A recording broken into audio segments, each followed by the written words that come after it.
আজকের ভিডিওতে আমরা গতিসূত্রের প্রশ্নগুলি আলোচনা করব। তো একে একে আমরা প্রশ্নগুলি শুরু করছি। তো প্রথম যে প্রশ্নটি হলো, ক্রিয়া প্রতিক্রিয়া বল পরস্পর সমান ও বিপরীতমুখী হয়, তাও এরা একে অপরকে প্রতিমিত করতে পারে না কেন? যখন দুটি পরস্পর সমান ও বিপরীতমুখী বল একে অপরকে প্রতিমিত করবে, তারা যখন কোনো একই বস্তু বা একই কোণার উপর কাজ করবে, তখনই সেই দুটি বল পরস্পরকে প্রতিমিত করতে পারে।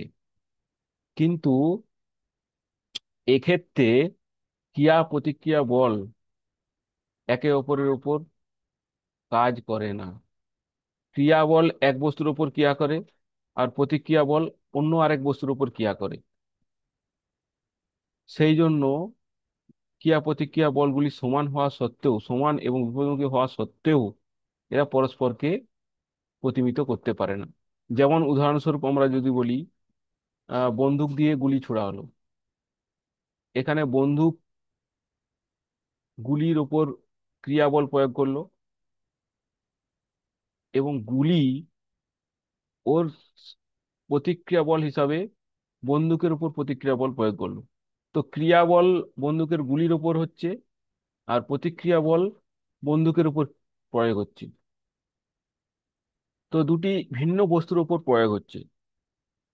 তো সেই কারণে এরা একে অপরকে প্রতিমিত করতে পারে না।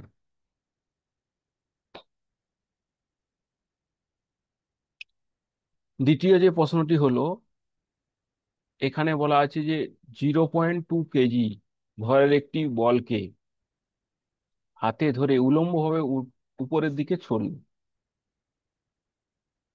তো বলটি হাতে ছোড়ার সময় হাতটির ত্বরণ 0.2 মিটার হয়, এবং বলটি আরো 2.5 মিটার উচ্চতা লাভ করলো। তাহলে হাত কর্তৃক বলটির ওপর প্রযুক্ত বল কত? এখানে অভিকৃত ত্বরণ জি এর মান 10 মিটার পার সেকেন্ড ধরে নিতে বলেছে। তো প্রথমে আমরা এই প্রশ্নটি আহ, চিত্রের সহকারে দেখব কি বলতে চাইছে।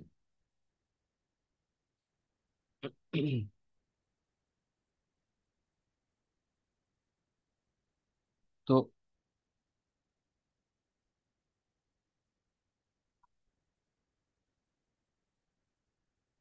মনে করি একটা হাত, আর বলটা এইভাবে নিয়ে রেখেছি। প্রথম প্রাথমিক অবস্থা এইভাবে আছে। এবার বলটা উপর দিকে ছুটছে। তো সেক্ষেত্রে হাতটার পজিশন দাঁড়াচ্ছে, এইভাবে পজিশন দাঁড়ালো। ঠিক আছে।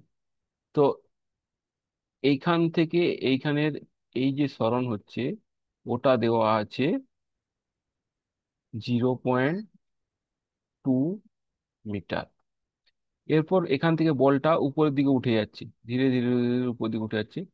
তো সর্বোচ্চ যে উচ্চতা অর্জন করলো, সেটা এই পজিশন মনে করো। তো এখান থেকে, যেখান থেকে হাতটা আহ, বলটা থেকে আহ, সং- সংস্পর্শ থেকে সরে গেল, সেই দূরত্বটা দেওয়া আছে 2 মিটার।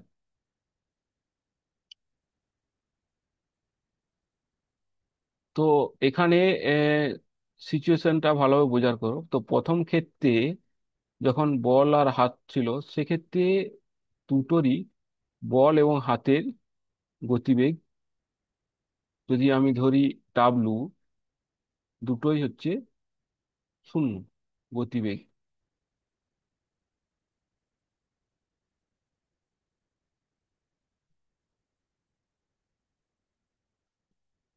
এরপর বল হাত বলটা প্রয়োগ করে এই পজিশনে যখন আসলো, তো সেক্ষেত্রে হাত এবং বল দুটোই একটা গতিবেগ অর্জন করলো। তো এক্ষেত্রে মনে করি যে গতিবেগ হলো, সেটা হচ্ছে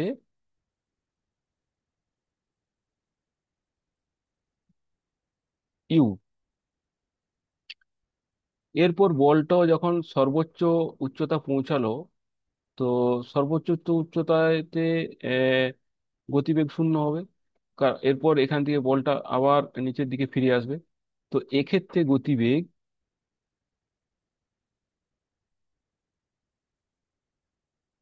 ভি ইকাল টু শূন্য হবে।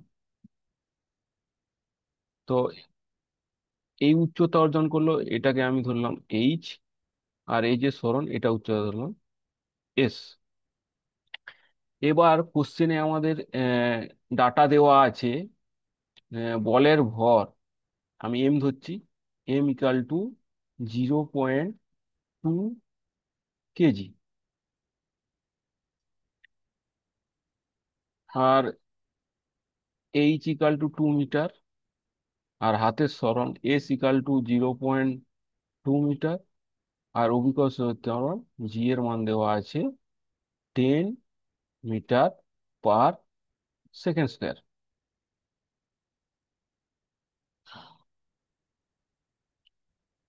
তো প্রথমে আমি এই পোর্শনটার এখান থেকে এই পোর্শনটার গাণিতিক সমীকরণ বের করছি। তো এক্ষেত্রে আমরা কি জানি, যে একমাত্রিক গতির সমীকরণ থেকে আমরা জানি যে চূড়ান্ত বেগের স্কোয়ার মানে ভি স্কোয়ার ইকুয়াল টু কি হবে, প্রাথমিক বেগের স্কোয়ার মানে ইউ স্কোয়ার, এখানে প্রাথমিক বেগ ইউ নিয়েছি, u square equal to -2 g h. কারণ এক্ষেত্রে যে বলের উপর যে ত্বরণ হচ্ছে সেটা হচ্ছে জি, এবং এর অভিমুখ নিচের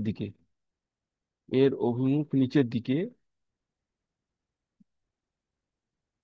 তো এক্ষেত্রে আমি আহ, উপরের দিকে ডাইরেকশনে আমি পজিটিভ ধরেছি, আর নিচের দিকে ডাইরেকশনটাকে আমি নেগেটিভ ধরেছি। তো সেই জন্য এখানে ইউ স্কোয়ার - 2 জি এইচ হচ্ছে। তো এখানে ভি ইকাল টু 0, তো এখানে আমি 0 বসিয়ে পাবো। 0 equal to u square - 2 into 10 into 2। তো এখান থেকে আমরা পাচ্ছি ইউ স্কোয়ার = 40।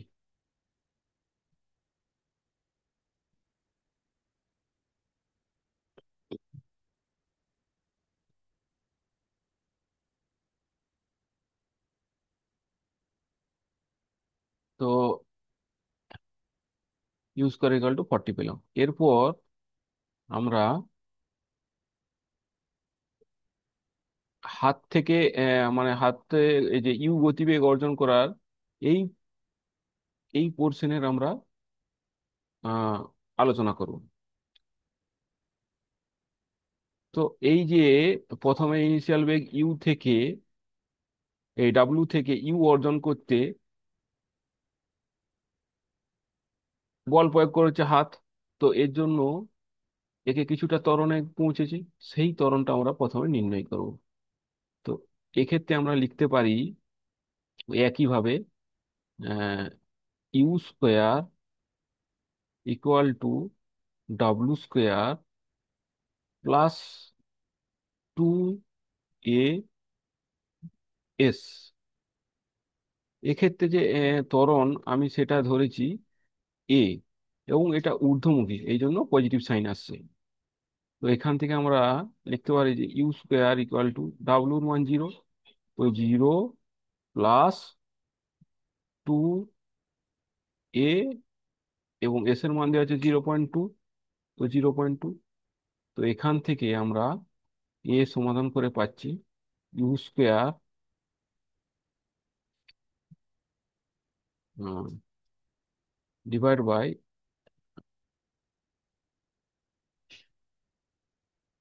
0.4। এবার ইউ স্কোয়ার মান হলো 40 / 0.4।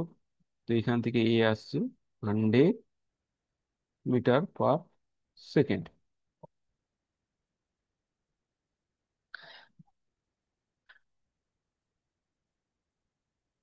তাহলে বলটি ইউ গতিবেগ অর্জন করার জন্য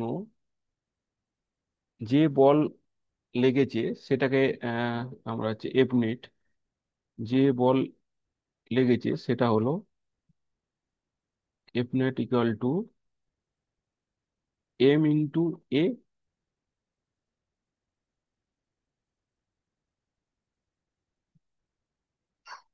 তো এখানে এম এর মান হলো 0.2 এবং এ হলো 100। তো এখান থেকে আমরা পাচ্ছি 20 নিউটন। এরপর আমরা হাতের ফ্রি বডি ডায়াগ্রাম আঁকবো, মানে এই কোর্সে ফ্রি বডি ডায়াগ্রাম।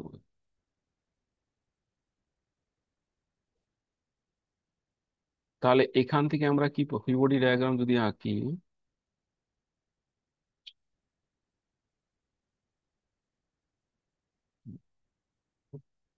এলো বল। তো এখানে কি করবে, বল তার ওজনের জন্য নিচের দিকে বল প্রয়োগ করছে, যেটা হলো mg। এবার হাত বল প্রয়োগ করছে, মনে করি হাত এফ বল করছে, সেটা হচ্ছে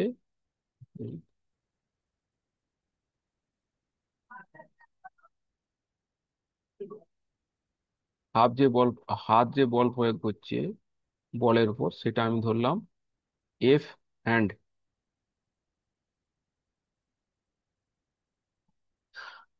তো সাম্যাবস্থা থেকে আমরা নিউটনের গতিসূত্র থেকে আমরা লিখতে পারি যে এফ হ্যান্ড,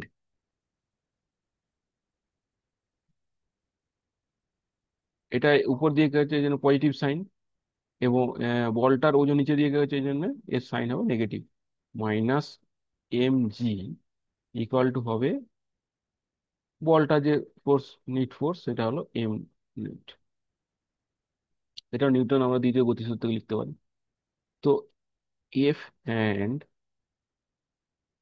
ইকুয়াল টু হবে F net plus m g. তো এফ নেট হলো 20 আর এম জি হলো 0.2 × 10। তো এখান থেকে সলিউশন করে আমরা পাবো 22 নিউটন। তাহলে হাত দিয়ে আমাদেরকে বল প্রয়োগ করতে হবে 22 নিউটন।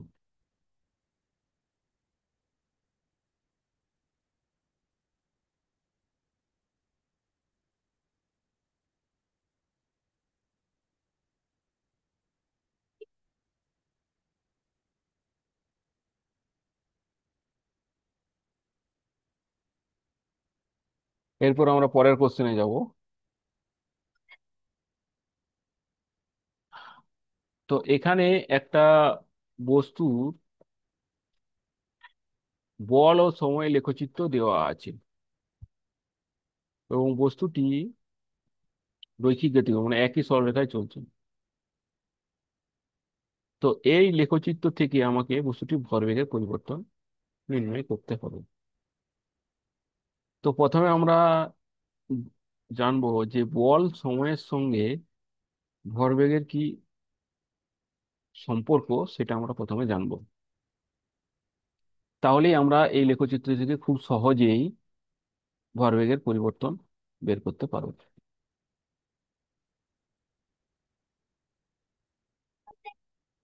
তো আমরা জানি ভরবেগ, ভরবেগ p equal to m into v. আবার নিউটনের গতিসূত্র থেকে আমরা জানি বল F equal to m into a, mass into ত্বরণ আর মাস গতিবেগ। তো এখানে আমরা লিখতে পারি m equal to dv by dt. তো দুদিকে যদি সমাকলন করি, তাহলে আমরা পাবো integration of F is equal to integration m dv by dt টি যদি এদিকে নিয়ে আসি তাহলে হবে F dt equal to M d v. তাহলে আমরা পাচ্ছি যে এম ভি ইকুয়াল টু হবে ইন্টিগ্রেশন অফ এফ ডিটি। তার মানে আমরা বল সময়ের লেখচিত্রের আহ, যে বল সময়ের যে গতির পথের যদি আমরা আহ, ক্ষেত্রফল ওই বের করতে পারি, তাহলে সেটা হবে বস্তুটার ভরবেগের পরিবর্তন। এরপর আমরা গতিপথটা কি ছিল সেটা ছবিতে আঁকবো।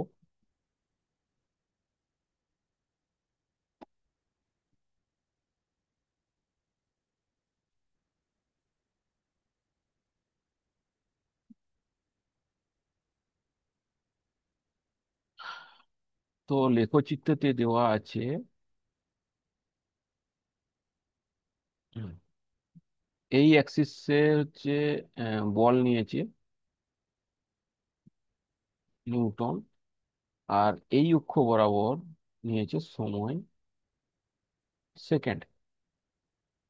এদিকটা হচ্ছে নেগেটিভ, এদিকটা হলো পজিটিভ।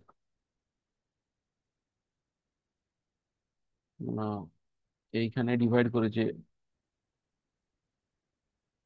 1 2 3 4 5 6 7, 7 সেকেন্ড পর্যন্ত গতিপথটি আলোচনা করেছে।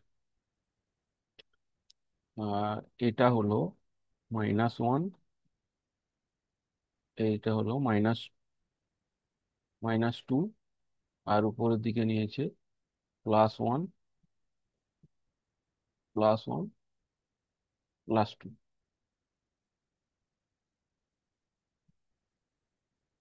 এবার লেখচিত্রটি যেটা আছে সেটা হলো এইভাবে গেছে বস্তুটি। তারপর বল প্রয়োগ করেছে আবার, বল করার পর বস্তুটি সোজা গেছে। তারপর বল কমে দেওয়ার পর আবার সোজা বল কমে দিচ্ছে। সরি, এটা এখানে নয়, এটা এখান থেকে এখানে 3 সেকেন্ড,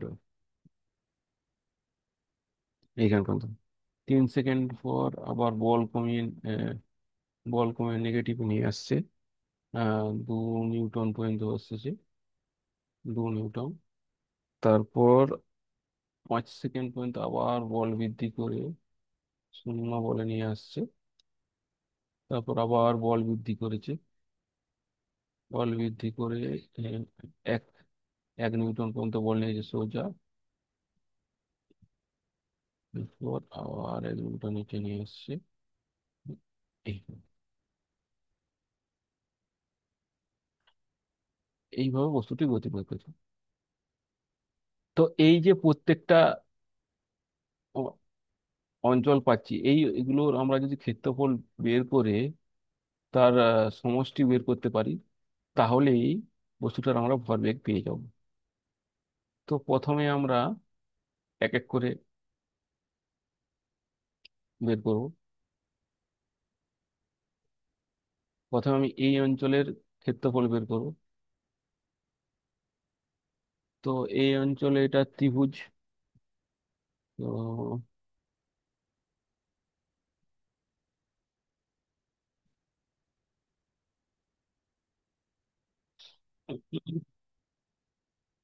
এখানে আমি রোমান হরফ 1 দিয়ে এই অঞ্চলটা বের করছি।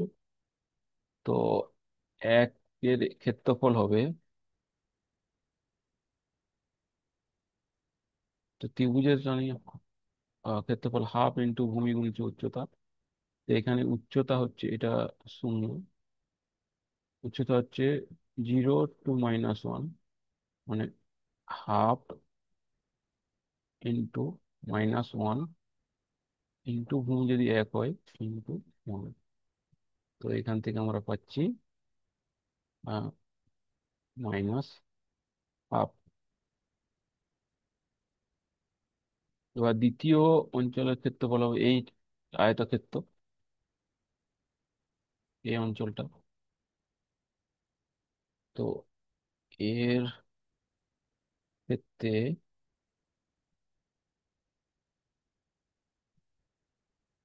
ক্ষেত্রে কি হচ্ছে, আহ, না, এটা যদি দৈর্ঘ্য হয়, দৈর্ঘ্য হবে 3 - 1, মানে 2 হবে।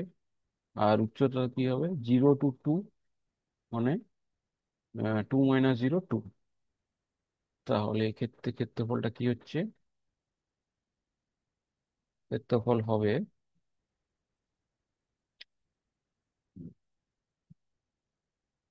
3 - 1 ইন্টু 2 - 0, 2 × 2, 4।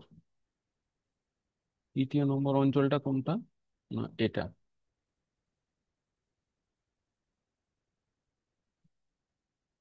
তো এটাও ত্রিভুজ। তো এর উচ্চতা,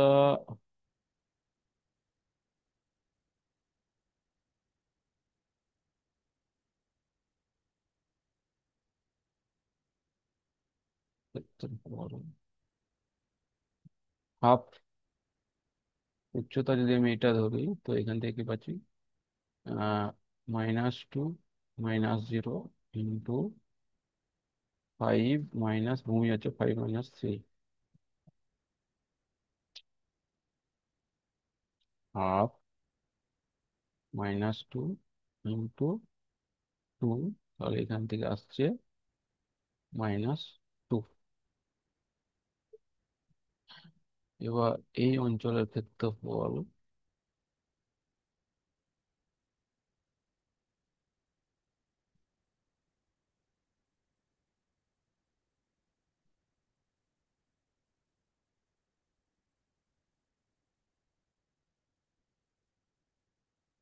এখানে হচ্ছে 6 - 5 আর 0 - 1, মানে হচ্ছে 6 - 5 ইন্টু 1 - 0, এটা হলো 1 × 1 1।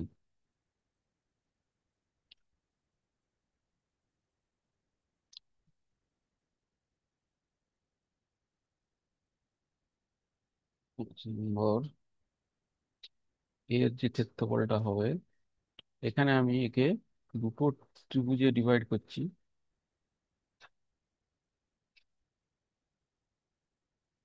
দুটো ত্রিভুজে ডিভাইড করব। তো এখান থেকে দূরত্ব হবে 0.5, আর এর উচ্চতাটা হচ্ছে 1। তাহলে এখানে আসবে আমাদের হাফ ইন্টু -1 - 0 ইন্টু 0.5।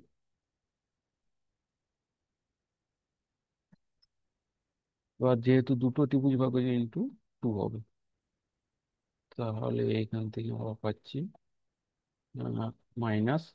-হাফ। এইগুলো সব যোগ করলে আমরা পাবো ভরবেগের পরিবর্তন। তাহলে ভরবেগের পরিবর্তন সমান হবে, এক এক করে যদি আমরা দেখি, প্রথম হচ্ছে -হাফ, দ্বিতীয় +4, তৃতীয় -2, আর চতুর্থ +1, সরি +1, আর পঞ্চম হবে -হাফ। তাহলে এখান থেকে আমরা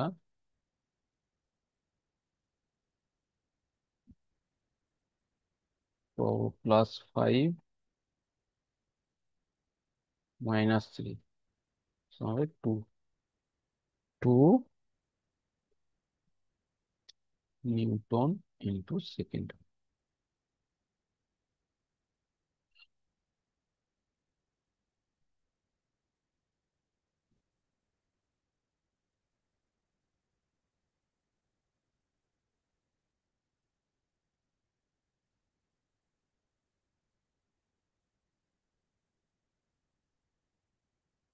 পরের প্রশ্ন এবার আলোচনা করব।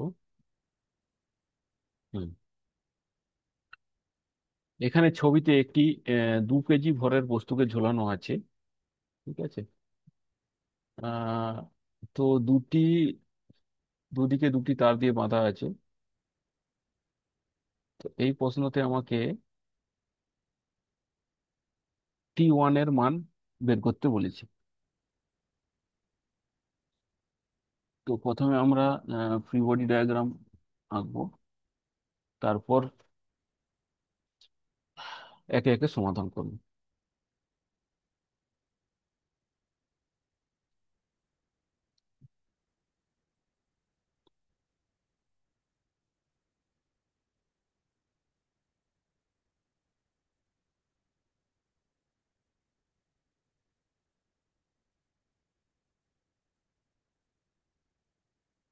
তো একবার ওই চিত্রটি প্রথম আমরা এঁকে নিই।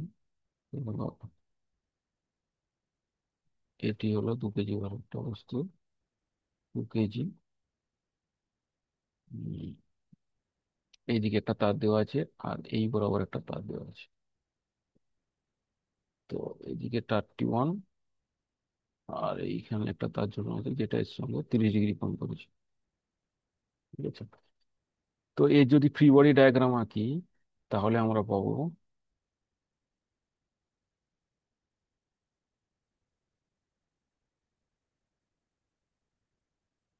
হুম, এদিকে টান হবে T1, আর এদিকে যে টানটা সেটাকে আমি T2 ধরছি। আর এখানে যে টানটা হবে সেটা হবে 2 কেজি ওয়েট। তো ওটা নিচের দিকে দেওয়া আছে। এইবার এর সঙ্গে দেওয়া আছে 30 ডিগ্রি।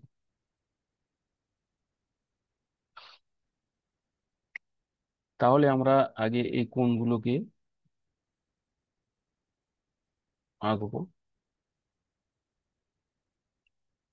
উম, হুম, এই কোণ 30 ডিগ্রি।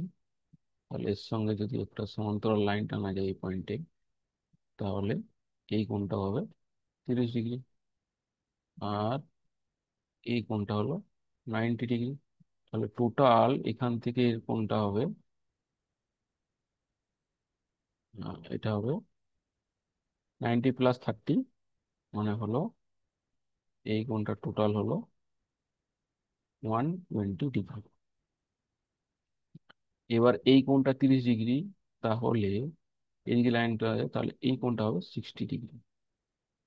আর এই কোণটা হলো 90 ডিগ্রি। তাহলে টোটাল এখান থেকে এই কোণটা হবে 90 + 60, মানে 150 ডিগ্রি। আর এই কোণটা হলো 90 ডিগ্রি।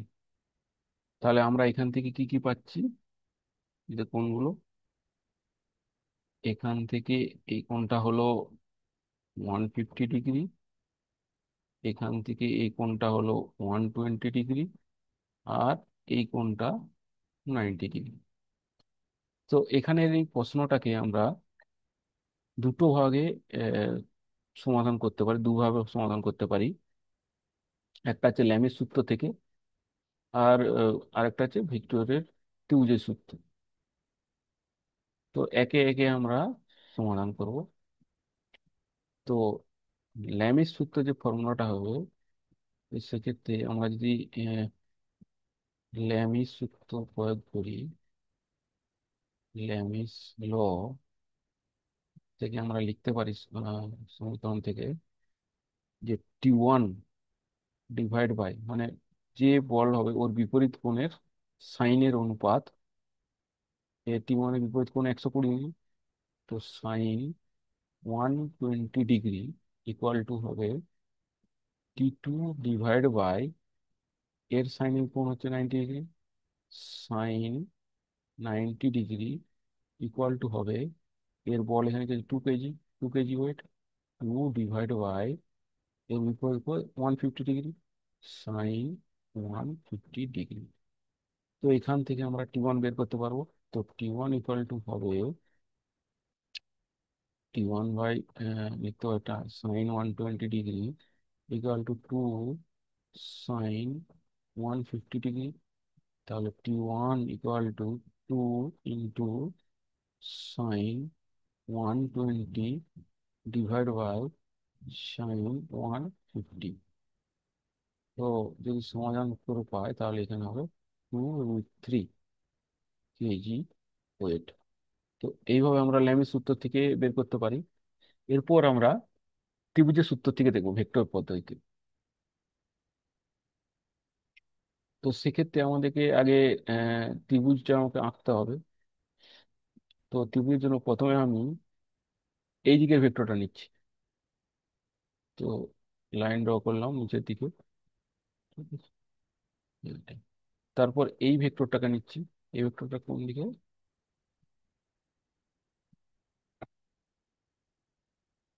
এই বরাবর, ঠিক আছে।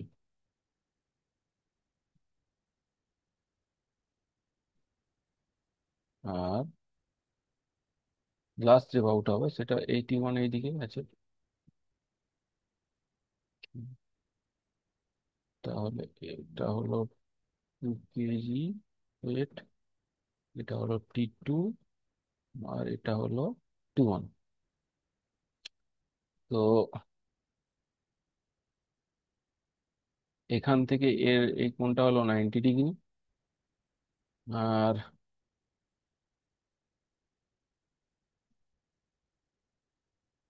এটা এর সঙ্গে 30 ডিগ্রি আছে হরাইজন্টালের সঙ্গে, তাহলে এটা হলো 30 ডিগ্রি। তাহলে এই কোণটা হবে 60 ডিগ্রি, ঠিক আছে। তো এইবার আমরা ত্রিভুজের সূত্র প্রয়োগ করতে পারবো ত্রিভুজের ধর্মাবলী থেকে। তো যে এটা আমরা ভেক্টরের চ্যাপ্টারে দেখেছিলাম। তো কিভাবে আমরা লিখতে পারি? এখান থেকে আমরা লিখতে পারি T1 ডিভাইড বাই, এর বিপরীত কোণটা 60, তাহলে T1 sin 60 degree equal to T2 90 degree. Sine বিপরীত কোণটা 90 degree, sin 90 degree equal to হবে 2 ডিভাইড বাই বিপরীত কোণ 30 ডিগ্রি, sin 30।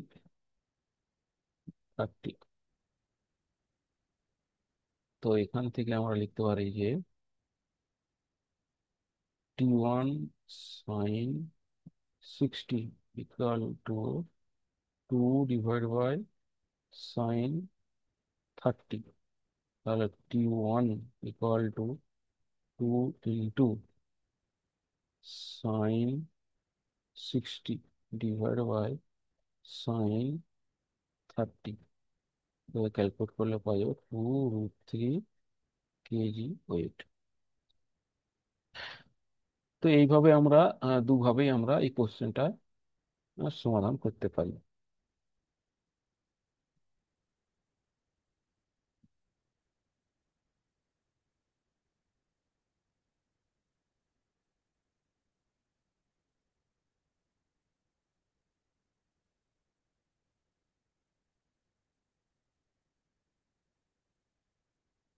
পরের কোশ্চেন আমরা দেখব।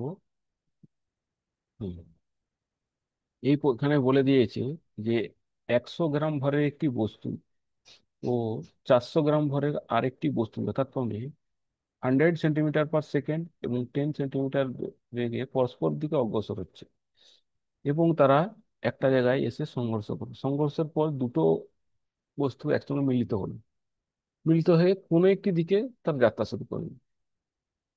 বস্তুটি কোন দিকে যাবে সেই দিকটা আমাদেরকে নির্ণয় করতে হবে, এবং 10 সেকেন্ড পর বস্তুটা কত দূরত্ব অতিক্রম করবে সেটা নির্ণয় করতে হবে। তো প্রথমে আমরা চিত্রের সহকারে বস্তুর এই ঘটনাটা আমরা লক্ষ্য করব, তারপর একে একে আমরা সমীকরণের সাহায্যে সমাধান করব।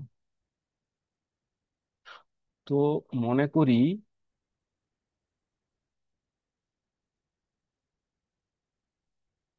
এটা হলো M1 ভর, M1,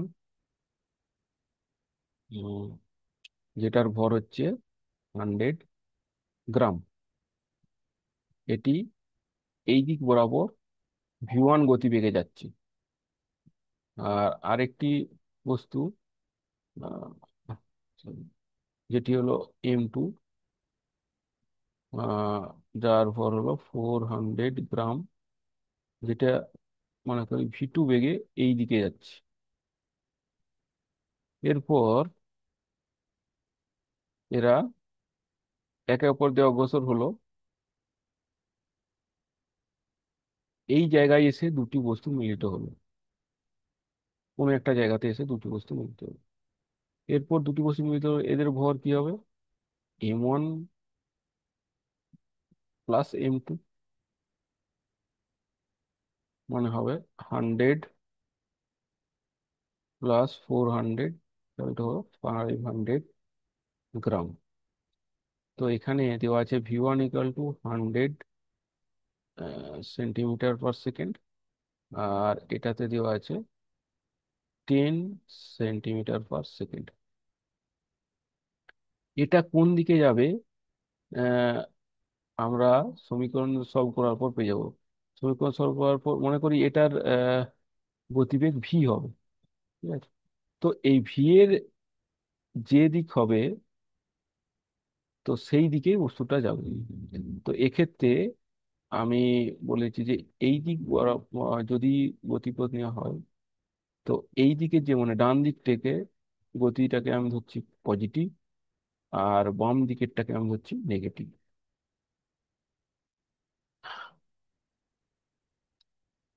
তো এরপর আমরা ভরবেগের সংরক্ষণ যদি সূত্র লিখি, তো ভরবেগের সংরক্ষণ সূত্র আমরা লিখতে পারবো যে m1 × v1 plus m2 v2 equal to হবে m1 প্লাস m2 × v। তো সংযুক্ত হওয়ার পর গতিবেগ আমি ধরেছি ভি। তো এখান থেকে আমরা পাচ্ছি যে m1 = 100 into v1 100 plus m2 হলো কি হলো 400। এবার v2 ডাইরেকশন হচ্ছে আহ, বাম দিকে আছে, তো বাম দিকে হচ্ছে আমি ধরেছি নেগেটিভ। তো v2 = হবে ইন্টু -10, এখানে হচ্ছে 100 + 400 ইন্টু ভি। তাহলে এখান থেকে আমরা ভি সিম্পলিফাই করে লিখতে পারি, v হবে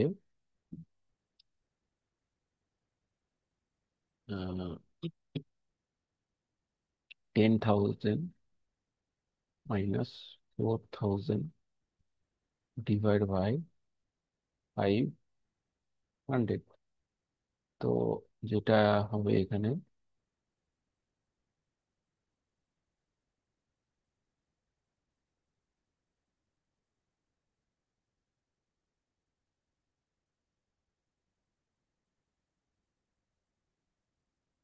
12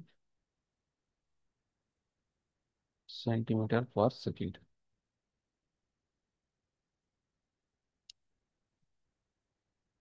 এবং এখান থেকে আমরা দেখতে পাচ্ছি যে গতিবেগটা হচ্ছে পজিটিভ দিকে আছে। তো তাহলে যে যুগ্ম যে বস্তুটা হবে সেটার দিক মানে বি এর গতিবেগ এই দিকে, আর বস্তুটা এই দিক বরাবর মানে পজিটিভ ডাইরেকশন দিকে যাবে। পজিটিভ ডাইরেকশন মানে যে m1 ভরের যে বস্তুটা ছিল, যেটা যেদিকে যাচ্ছে, তো ওই দিকেই হচ্ছে যুগ্ম বলটি যাবে। তাহলে দিক হবে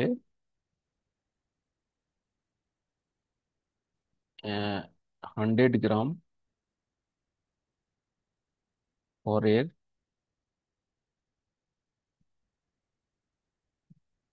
বস্তুটির যেদিকে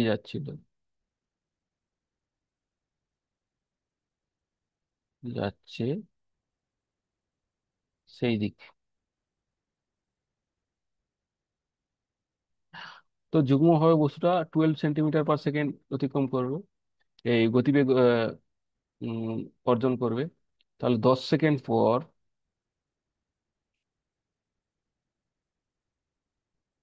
10 সেকেন্ড পর বস্তুটি দূরত্ব অতিক্রম করবে 10 × 12, মানে হবে 120 সেন্টিমিটার।